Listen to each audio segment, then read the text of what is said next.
자, 챕터 56 법의 조합에 대해서 살펴보도록 하겠습니다. 이러한 법의 조합은 다른 표현으로 법의 노조라고도 표현하죠. 이런 법의 노조에 관련된 부분은 실제 시험에서는 많이 나오진 않았어요. 나오지 않았지만 지금 교수님 사례집에서 안 나온 사례집이 없습니다. 그만큼 교수님들이 강조하고 또한 이 부분은 반드시 정리하고 갔으면 좋겠다라고 생각하시는 것 같아요. 따라서 여기에 맞춰서 여러분들도 법의 노조를 이제 여기 서브에 나와 있는 정도만 잘 정리하고 가시면 되겠습니다. 자, 우리 법의 조합에 대해서 한번 살펴보죠. 이 개념부터 이제 보시면, 자, 노조의 실질적 요건과 형식적 요건 중에서 어느 한쪽을 결한 조합을 법의 노조라고 한다. 우리 실질 요건, 형식 요건 배웠죠? 우리 실질 요건 뭐였습니까? 우리 노조가 어떤 거였었어요? 자주성, 목적성, 단체성 있어야 되고, 그 다음에 이게 적극적 요건이고요. 소극적 요건으로서 뭐였습니까? 우리 노조법 제2조 제4호 강목 있잖아요. 노조법 제2조 4호의 강목 이런 경우 노동조합 보지 않는 경우 있죠. 가나다라 마 이런 경우 이게 이제 소극적 요건이잖아요. 이런 요건과 그 다음에 형식적 요건 우리 다 챕터 53에 배웠습니다. 형식적 요건 뭐였죠? 이게 설립신고하고요. 규약이 붙어있는 설립신고를 하고 그 다음에 신고증을 교부받는 것 이게 이제 형식적 요건이라고 보게 되는 것입니다. 자, 이런 노조법에 의해서 설립된 조합에 대해서는 일정한 보호를 규정하고 있지만 법상 이러한 요건 갖추지 못한 노조는 그런 보호가 배제되는 것입니다. 자, 그런데요. 이러한 법의 조합도 보호되는 경우가 있다란 말입니다. 여기 대해서 우리 충남대 로스쿨의 이제 김수현 교수님은 크게 헌법상 노조와 무지형 노조로 나누세요. 그래서 자, 헌법상 노조는 무엇이냐? 헌법 제33조 1항은 노조법상 노동조합에 한해서 노동성급 보장하는 것만은 아니다. 이렇게 보고 있는 것이에요. 왜? 헌법이 먼저 규정하고 있고 그 다음에 하위법인 노조법이 만들어졌기 때문에 이 헌법이 더 크단 말이에요. 범위가. 여기에는 노조법에 보호를 받지 못하는 이런 헌법상 노조도 있는 것이다. 즉 주로 실질적 요건을 갖추었지만 형식적 요건이 hun별한 이 경우에도 일정한 보호는 필요하다 이렇게 보시는 것입니다. 그것이 이거예요. 노조의 실질적 요건 갖추고 있지만 설립 신고 또는 그리고 이제 신고증 교부 이러한 형식적 요건 갖추지 못한 것은 이런 것은 사회적 실체로서의 근로자 단체 이거 헌법이 보호된다라는 것입니다. 헌법상 보호는 자, 노조법상의 노동조합에 한해서 노동상권 보장하는 것이 아니기 때문에 법의 조합이라 해서 곧바로 헌법의 노동상권 보장받지 못하는 것 아니다라는 것입니다. 따라서 정당한 쟁의 행위 시 민연사상 면책된다고 보아야 한다. 이게 학설의 견해예요. 그 다음에 법상 권리 제한 노조법 제7조 규정에 의한 제한 자 7조 규정 한번 볼까요? 노조법 제7조 어떤 게 있습니까? 노조의 보호 요건이라고 해서 이 법에 의해 설립된 노동조합이 아니면 노동위원회에 노동쟁의 조정 부당노동의 구제에 신청할 수 없다 라고 되어 있고요. 이거 그러니까 이 법의 노조법에 따라서 설립된 노동조합만 이런 보호를 해주겠다 이것이죠. 자, 이런 것입니다. 그 다음에 또 이 법에 설립된 노동조합 아니면 노동조합이라는 명칭 사용할 수 없다 이렇게 되어 있는 것입니다. 따라서 그 교원 노조 이거 법의 노조이기 때문에 노조라는 표현 사용할 수 없다 이게 최근 판례입니다.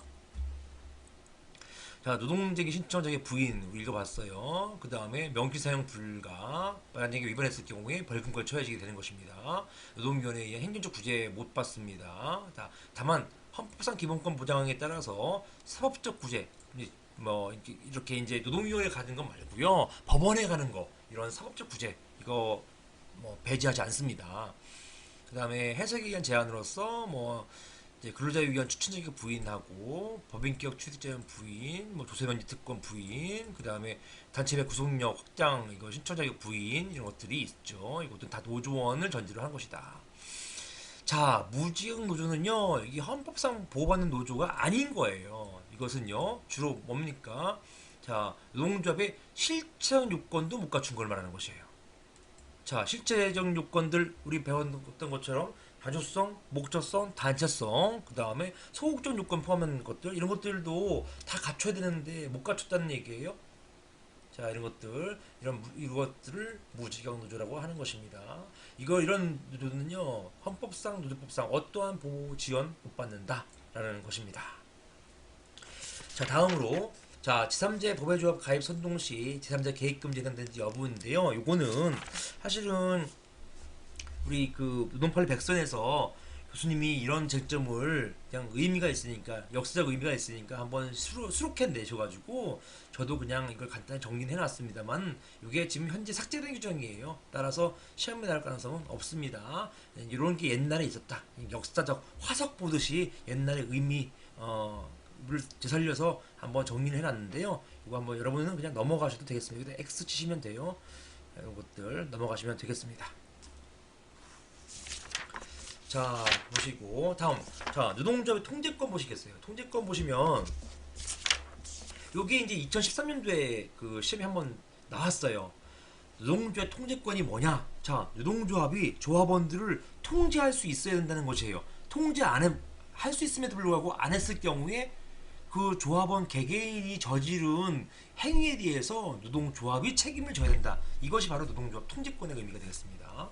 자, 의 보시면 노동조합의 내부 통제권 또는 통제 처분이라는 것은 조합 규약이나 조합의 결의 처분 등을 위반한 조합원에게 노동조합이 계고, 견책, 지재금 부과, 권리정지, 제명 등의 징계권 행사하는 것을 말한다는 것입니다. 노조원들의 통제 잡고 있어야 된다는 것이에요. 노조법은 노동조합 통제권의 중요성을 감안해서 통제에 관한 사항을 규약상 필요적 기재 사항으로 규정하고 있습니다. 노조법 제11조 보시면 돼요. 11조 제15호 여기 보시면 자, 11조 규약이죠. 여기에 15호에 규율과 통제에 관한 사항을 규약으로 정할 수 있도록 규정하고 있고요. 따라서 노동조합의 통제권에 대한 근거 규정이 있다 없다? 있습니다. 이게 바로 노조법 11조 15호예요. 이런 노동조합은 노동조합의 궁극적 목적 달성하기 위한 단체 교섭에 있어서 그 교섭력은 조직의 단결력에 좌우되는 것이기 때문에 조합에 의한 조직 단결력 강화가 필연적이다. 그래서 통제권이 인정된다는 것입니다. 다만 여기에 근거와 한계를 살펴보자라는 것이고요. 자, 실질법상 이걸 통제권이라는 명문의 근거 규정은 없지요. 하지만 아까 간접적 근거 규정이 있다는 것입니다. 왜냐? 규약에 정할 수 있게 만들어놨기 때문에.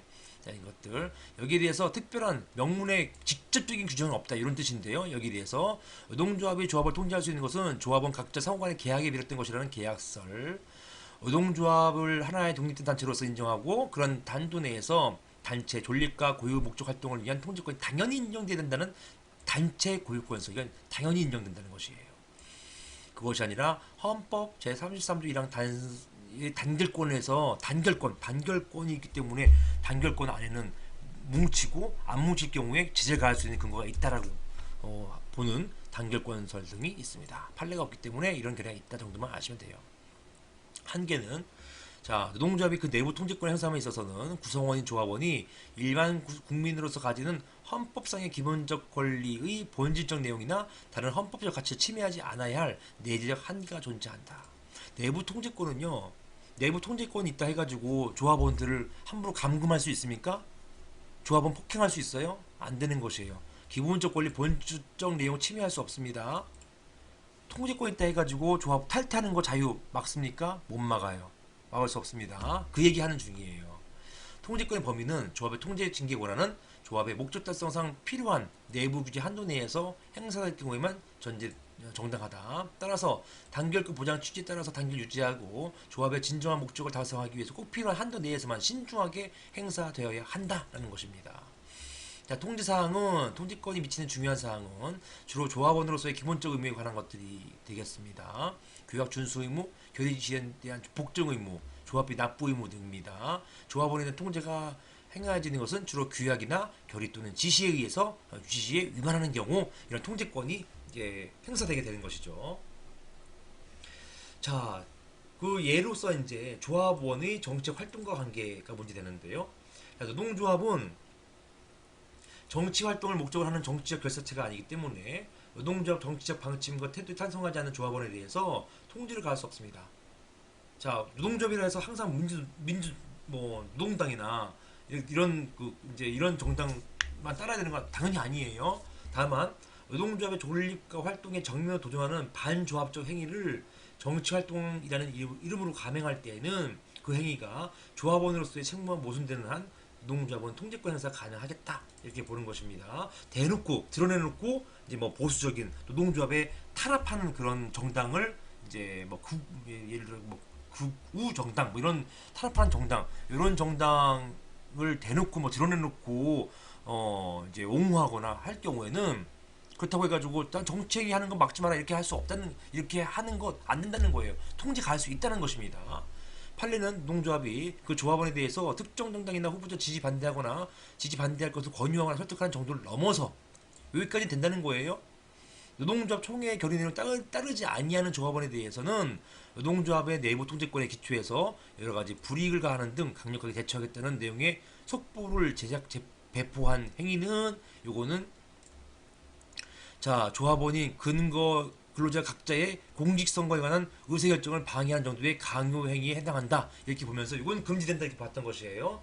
자 이런 어떤 정도를 단순하게 노동조합이 그 조합원에 대해서 이게 뭐 이제 지지 반대 권유 설득하는 정도 여기까지는 괜찮다. 하지만 이걸 넘어가지고 만약에 우리 민주노동당만 따라야 돼. 안 따르면 너희는 완전히 너 제재 가할 거야. 이렇게 하는 거, 불이익 가하는 것, 요것은 안 된다는. 이런 것들을 가겠다고 하는 내용의 어떤 속보 제작하는 행위, 요거는 강요 행위에 해당되는 것으로서 어떤 부당하다 이렇게 보았다는 것입니다.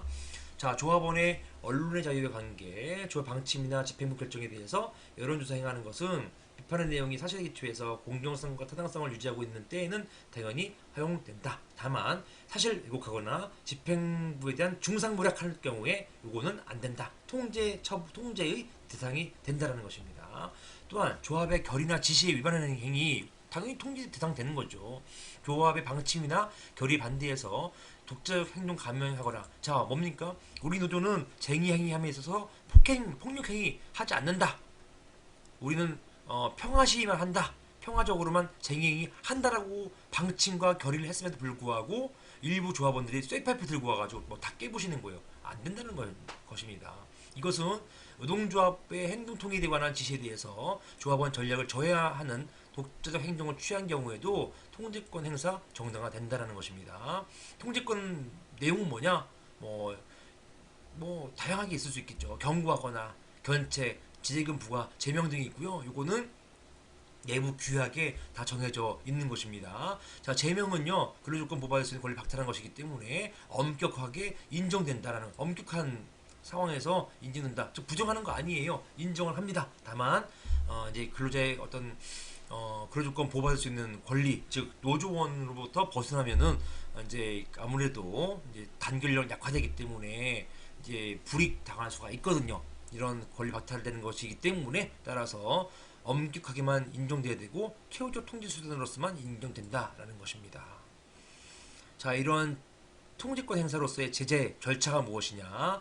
통지처분은 노동조합이 조합원에 대해서 일방적으로 행하는 분리처분입니다. 이런 제재 절차 역시 통제처분의 결의의 공정성 확보하는 것이 중요한 의미를 가진 것이고요. 따라서 조합 규약에 제재 절차에 관한 규정이 있는 때에는 반드시 이에 따라야 하고 만약에 규정이 없는 경우에는 조합의 본질과 운영의 기본 원리에 따라서 일정한 절차가 마련되어야 하는 것이고요. 이러한 절차가 흠결이 있을 때는 무효가 될 수가 있습니다.